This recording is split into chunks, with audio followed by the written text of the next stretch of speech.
সম্মানিত দর্শক, ডক্টর মোহাম্মদ ইউনূসকে নিয়ে আসলে কি হচ্ছে? তিনি কি চাচ্ছেন?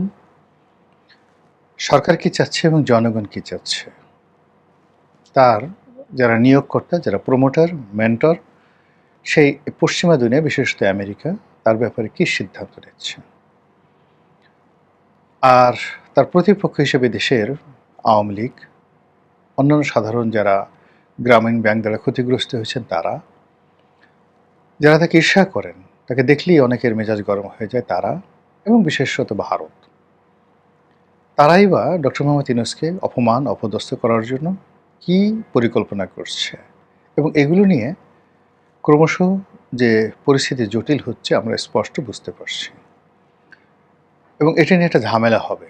আমি ছোট মানুষ, তবু বললাম, আমার মন বলছে যে এই ডক্টর মোহাম্মদ ইউনূসের বিষয়টি নিয়ে এমন একটা ঝামেলা হবে যে ঝামেলাটা মূলত আমরা নিয়ন্ত্রণ করতে পারবো না। কিন্তু এখন কিন্তু আমরা যদি সতর্ক হই, সমস্যাগুলো সমাধান করি, তাহলে হয়তো ঝামেলা হবে না।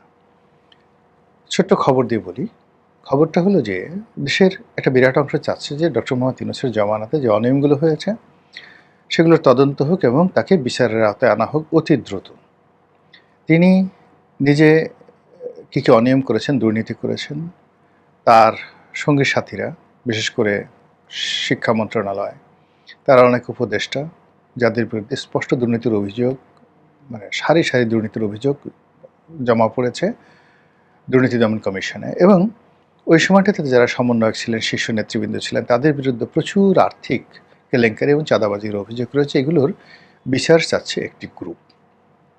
এখন এটি সরকারকে নিষ্পত্তি করতে হবে। যদি সরকার এই জিনিসগুলো নিষ্পত্তি না করে, সবাই সরকারকে দায়ী করবে এবং বলবে যে এই সরকার আসলে দুর্নীতির সঙ্গে আপোষ করছে, বা ডক্টর ইউনূসের সঙ্গে তার একটা লিয়াজু করে তিনি সেখানে আসছে। This is one.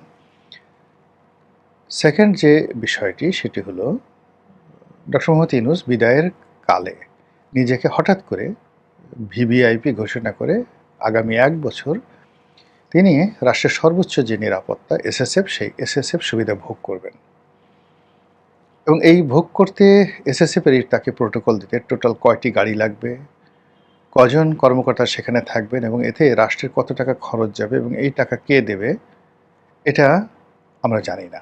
নিঃসন্দেহে রাষ্ট্র দেবে, এবং কেন দেবে এটা আমাদের কাছে প্রশ্ন। এবং এটা নিয়ে প্রচুর আলোচনা হচ্ছে, সমালোচনা হচ্ছে, ট্রল হচ্ছে যে তিনি আসলে একটা ক্ষমতালোভী মানুষ, তিনি একটা ভীতু টাইপের মানুষ। তিনি যদি এত ভালো কাজ করতেন তার প্রোটোকল লাগবে কেন? তার একটা আত্মবিশ্বাস থাকবে ওই পর্যায়ে। তিনি ক্ষমতা থেকে ত্যাগ করে সোজা রাস্তা দিয়ে হেঁটে হেঁটে চলে যাবেন অন্য দেশের যে সকল জনপ্রিয় প্রধানমন্ত্রীর মতো।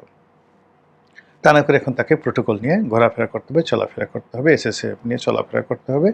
এই মানসিকতাটা কেউ পছন্দ করছে না। এখন সমস্যা হলো যে তিনি এই যে ঘোষণাটা দিয়েছেন, এটার আইনগত ভিত্তি কী আছে? এটা কিভাবে সার্কুলার হয়েছে? আমাদের দেশে সাধারণত বিজি প্রেস থেকে এই ধরনের সার্কুলার যে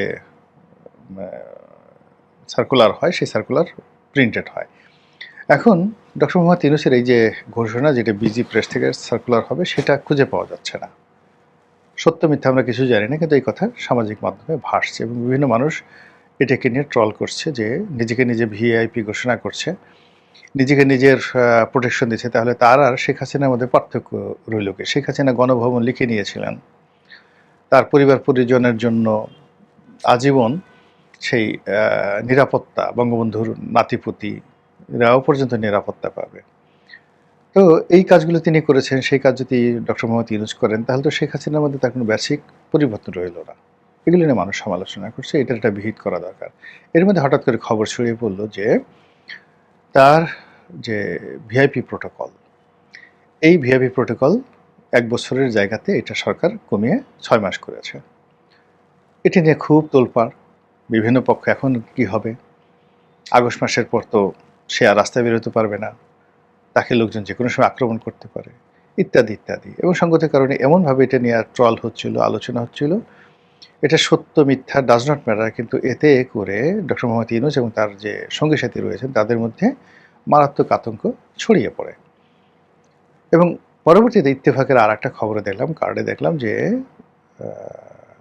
তার যে নিরাপত্তার সুবিধা বা এসএসএফ সুবিধা যেটি তিনি দিয়েছেন, সেটি বা নিজের নামে যেটি ইস্যু করেছেন সেটি সরকার আসলে বাতিল করেনি, এবং এই সংক্রান্ত বাতিলের কোনো সার্কুলারও বিজি প্রেস থেকে ইস্যু হয়নি। আবার কেউ কেউ বলার চেষ্টা করছেন যে এটা প্রধানমন্ত্রীর কার্যালয়ে আছে, প্রধানমন্ত্রীর কার্যালয়ে এরকম একটা সিদ্ধান্ত নেওয়া হয়েছে, নির্ভরযোগ্য সূত্রে প্রধানমন্ত্রীর অফিসের ওই নথি থেকে কেউ কেউ জেনেছেন, এরকম কথাবার্তা হচ্ছে। তো এই যে পক্ষে এবং বিপক্ষে যাই হোক না কেন, আমি যেটা চিন্তা করেছি বা আমি যেটা এখনো বিশ্বাস করি, বা একেবারে প্রথম দিন যেদিন ডক্টর মোহাম্মদ ইউনূস ক্ষমতা ত্যাগ করলেন আর যেদিন জনাব তারেক রহমান সাহেব ক্ষমতা গ্রহণ করলেন, তখন আমি বলেছিলাম, সে কথাটা আমি আবার বলি, যে তারেক রহমান সাহেবের সরকারের সফলতা নির্ভর করছে তিনি ওই লন্ডন বৈঠকে যে সকল কথাবার্তা তিনি বলেছেন, যে সকল প্রমিস তিনি ডক্টর মোহাম্মদ ইউনূসকে দিয়েছেন, সেটার ভিত্তিতে কিন্তু ডক্টর মোহাম্মদ ইউনূস খুব দ্রুত নির্বাচন দিয়েছে এবং তারেক রহমান সাহেবকে বিশ্বাস করেছেন। কাজেই সেই রকম যে কমিটমেন্টের জায়গা থেকে যদি এক চুল বিএনপি সরে আসে, তারেক রহমান সাহেব সরে আসে, তার সরকারের উপর থেকে প্রথমত খোদাই বরকত চলে যাবে। ২ নম্বর হলো যে ডক্টর মোহাম্মদ ইউনূস তো এসছেন, তার পিছনে একটা চেইন কাজ করেছে, একটা ম্যাটিকুলাস ডিজাইন কাজ করেছে। এখানে আমেরিকা আছে, এমনকি এখানে ভারতও ছিল, ভারতের বন্ধুত্বটা সে রাখতে পারেনি। জামাত ছিল, এনসিপি ছিল, দেশের বিভিন্ন বুদ্ধিজীবী যারা আছেন, সাহিত্যিক, সাংবাদিক, যে প্রথম আলো ছিল, ডেইলি স্টার ছিল, দেবপ্রিয়রা ছিল, বদিউল আলম মজুমদাররা ছিল। তো এই যে টোটাল যে গ্রুপটা আছে, সেই গ্রুপটাকে তো এই সরকারকে, যাকে বলে, তাদের সবাইকে নিরাপত্তা দিতে হবে, এবং এই ধরনের নিরাপত্তা বা তাদেরকে বিভিন্ন জায়গাতে প্রতিষ্ঠিত করার একটা প্রতিশ্রুতি না নিয়ে ডক্টর মোহাম্মদ ইউনূস তাকে লন্ডনে তারেক রহমান সাহেবকে ট্রফি দিয়ে দিয়েছেন, এটা একটা পাগলও বিশ্বাস করবে না। তো যেটা হয় কি, যে যখন বড় কোনো মানুষের মধ্যে প্রমিজ হয়, কথাবার্তা হয়, বিশেষত গোপন হয়, লিখিত নয়, গোপন হয়। লিখিত হলে রাষ্ট্র গ্যারান্টি দেয়, ব্যক্তি গ্যারান্টি দেয়, কিন্তু গোপন যখন আপনি কারোর সাথে কমিট করবেন, কোনো নারীর সঙ্গে, কোনো পুরুষের সঙ্গে, কেউ থাকবে না, শুধু আল্লাহ সাক্ষী। সেক্ষেত্রে যদি কেউ প্রতিশ্রুতি ভঙ্গ করে, তখন আল্লাহর গজব নাজিল হয় সেখানে। আল্লাহ ভীষণ রকম রাগ করেন। আর এটা মানে সাধারণ মানুষ যা করে তার চেয়ে যদি বড় মানুষ আরও করে, আল্লাহ বেশি রাগ হন। রাজা বাদশারা করলে তো একেবারে ক্ষমার অযোগ্য। রাজার জবানকে, মানে যেহেতু রাজা আল্লাহর খলিফায় জমিনে, কাজেই রাজার জবানকে সেটা সে যাই করুক না কেন, মন্দ করুক, অন্যায্য করুক, সে তার জবান থেকে ফিরে আসতে পারবে না কোনো অবস্থাতে। দেয়ার ইজ নো অপশন, তাকে ওটা পালন করতেই হবে। এই যে দেখুন, একটা যুদ্ধবিরতি হয় বা অন্য যা কিছু হয়, তো অনেক ক্ষয়ক্ষতি হয়, কিন্তু তারপর সেটা করতে হয়। তো সেটা আমি বলেছিলাম একেবারে প্রথম দিকেই, যেদিন তারেক রহমান সাহেব শপথ নিলেন, সেদিন বলছিলাম যে ইউনূস সাহেবের সঙ্গে তার যে কমিটমেন্ট সেটা রক্ষা করতে হবে। কিন্তু এখন অবস্থার দৃষ্টি মনে হচ্ছে সেই কমিটমেন্টের জায়গাগুলো পূর্ণ হচ্ছে না। পূর্ণ না হওয়ার কারণে আবার সেই ম্যাটিকুলাস ডিজাইন তৈরি হচ্ছে। আবার ডক্টর মোহাম্মদ ইউনূসের যারা সঙ্গী সাথী আছেন, তারা সরকারের প্রতি বিক্ষুব্ধ হয়ে আছে, এবং বিরোধী দল জামাত থেকে শুরু করে অন্য যে সকল দল আছে, তার সঙ্গে সঙ্গে বিদেশি যে সকল শক্তি আছে, দেশীয় যে সকল একটা চক্র আছে, যারা সরকারকে এই মুহূর্তে পছন্দ করছে না, আবার বিরোধী দলকে পছন্দ করছে না, কিন্তু বিরোধী দলের সঙ্গে তাদের একটা সম্পর্ক আছে। এরকম ব্যবসায়ী গ্রুপ, শিল্প গ্রুপ, ডিপ্লোম্যাট, সরকারি আমলা, সামরিক আমলা, বেসামরিক আমলা, বিচারক, উকিল, মুক্তার, সবাই একহাট্টা হয়ে যাচ্ছে, একদম ঘন হয়ে তারা বসবাস, মানে একে অপরের কাছাকাছি আসছে। অবস্থা দেশে মনে হচ্ছে সরকার সেটা টের পাচ্ছে না। সরকার আন্দাজ করছে যে এরকম একটা কিছু হচ্ছে বা হতে পারে, এরকম একটা চক্রান্ত হতে পারে, তারা আন্দাজ করছে, কিন্তু যে অনুভব করা, টের পাওয়া যেটাকে বলা হয়, এটি তারা এখনো পাচ্ছেন না। ফলে কি হলো, যে এই যে জনাব ইউনূসকে যে তার নিরাপত্তা ৬ মাস কমিয়ে দেওয়া হলো, এরকম খবর যখন এলো, সবাই যে যা মনে করেছে সেটা তাদের ব্যাপার। কিন্তু আমি মনে করেছি যে ডক্টর মোহাম্মদ ইউনূস সম্ভবত রাষ্ট্রপতি হতে যাচ্ছেন, এবং আগস্টের আগেই, এটা আমার কাছে মনে হয়েছে। আদারওয়াইজ এটা বন্ধ করার কোনো কথা নয়। এখন আবার যখন সরকারের পক্ষ থেকে বলা হচ্ছে যে না, এটা বন্ধ করা হয়নি, তখন আবার এখন আমার মনে হচ্ছে যে না, তাকে রাষ্ট্রপতি করা হবে না। এখন রাষ্ট্রপতি করা হলে এক ধরনের পরিস্থিতি হতো, না হলে এক ধরনের পরিস্থিতি হতো। জুলাই সনদ বাস্তবায়ন করলে এক ধরনের পরিস্থিতি হবে, না করলে এক ধরনের পরিস্থিতি হবে, মানে এটা হোয়াট এভার মেবি, এটা আমাদেরকে মেনে নিতে হবে, বিএনপিকে মেনে নিতে হবে। কিন্তু বিএনপিকে যেটা করতে হবে সেটা হলো তার সঙ্গে যাদের যে কমিটমেন্ট ছিল সেই হকগুলো তাকে আদায় করতে হবে, আদারওয়াইজ তার কাজে তিনি মানে তারা বরকত পাবে না। তো সেই দিক থেকে জামাতের সাথে হয়তো তাদের একটা নেগোসিয়েশন ছিল, সেটা লন্ডনে হয়েছে। জামাতের আমির একাধিকবার বৈঠক করেছেন। আবার প্রধানমন্ত্রী হওয়ার পর শপথ গ্রহণের আগে তিনি জামাতের আমিরের বাসায় গেছেন, এনসিপির নাহিদ ইসলামের বাসায় গেছেন। সেখানে তো আসলে এমনি এমনি যাননি। একটা বাঘ কখন গাছে ওঠে, সে তো সহজে গাছে ওঠে না। তো যখন বুঝতে হবে যে তারেক রহমান সাহেব তিনি জামাতের আমিরের বাসায় গেছেন, এটা এক তো সহজ বিষয় নয়। আবার তার দপ্তরে জামাতের আমিরকে তিনি নিমন্ত্রণ করেছেন, ডাকছেন। তো এই ছবি আবার আসছে পার্লামেন্ট হাউসে।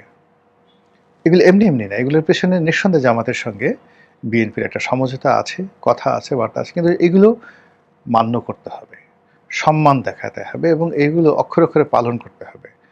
আদারওয়াইজ সরকার এই যে এখন দুর্বল মুহূর্তে আছে, এই দুর্বল মুহূর্তে তার প্রতিপক্ষরা তাকে আঘাত হানবে এবং সামনে আরও দুর্বল পরিস্থিতি তৈরি করে ফেলবে এই দল। এবং এর সঙ্গে যদি যারা বিতাড়িত শক্তি, সেই আপনি তাদেরকে ফ্যাসিবাদ বলেন, তাদেরকে স্বৈরাচার বলেন, আর যা কিছুই বলেন, গালাগালি করতে পারেন, কিন্তু তারা তো একটা শক্তি, they have a power, monetary পাওয়ার, তারপরে ইন্টেলেকচুয়াল পাওয়ার, আরও অনেক কিছু। তো সেই পাওয়ারগুলো যখন এই ডক্টর মোহাম্মদ ইউনূসের সঙ্গে মিলে যাবে, জামাতের সঙ্গে মিলে যাবে, তখন আসলে সরকারের দুই চোখে ধোঁয়া দেখা ছাড়া আর কোনো উপায় থাকবে না। তো কাজে আমার কাছে মনে হচ্ছে যে ডক্টর মোহাম্মদ ইউনূসের বিষয়টি সরকার চুপ থাকলে হবে না, তাকে টু দি পয়েন্টে এই সমস্যার সমাধান করতে হবে। সবচেয়ে ভালো জিনিস হলো যে গোপনে যে সকল কথাবার্তা হয়েছে সেগুলো অনুসরণ করা। আর মন্দের ভালো হলো কেন তারা এই কাজটি করতে পারবে না, তাদের বলা উচিত প্রকাশ্যে যে হ্যাঁ, আমাদের তাদের সঙ্গে এই চুক্তি হয়েছিল, বিএনপির জামাতের সঙ্গে, তারপর এনসিপির সঙ্গে, ডক্টর মোহাম্মদ ইউনূসের সঙ্গে, ইভেন আমেরিকার সঙ্গে। কিন্তু আমি এখন ক্ষমতায় বসার পরে আমার কাছে মনে হয়েছে যে আমি এই কাজগুলো করলে এই দেশের ক্ষতি হবে, সরকারের ক্ষতি হবে, রাষ্ট্রের ক্ষতি হবে, জনগণের ক্ষতি হবে, যেটি আমি মরে গেলেও করতে পারবো না। আপনারা যদি আমার সঙ্গে থাকেন আমি থাকবো, নাহলে আমি পদত্যাগ করব। আর এই কাজের জন্য তিনি যদি বিরোধী দল বাড়াবাড়ি করে, তিনি একটা গণভোটে চলে যেতে পারেন, যে হানা ভোটে চলে যেতে পারেন।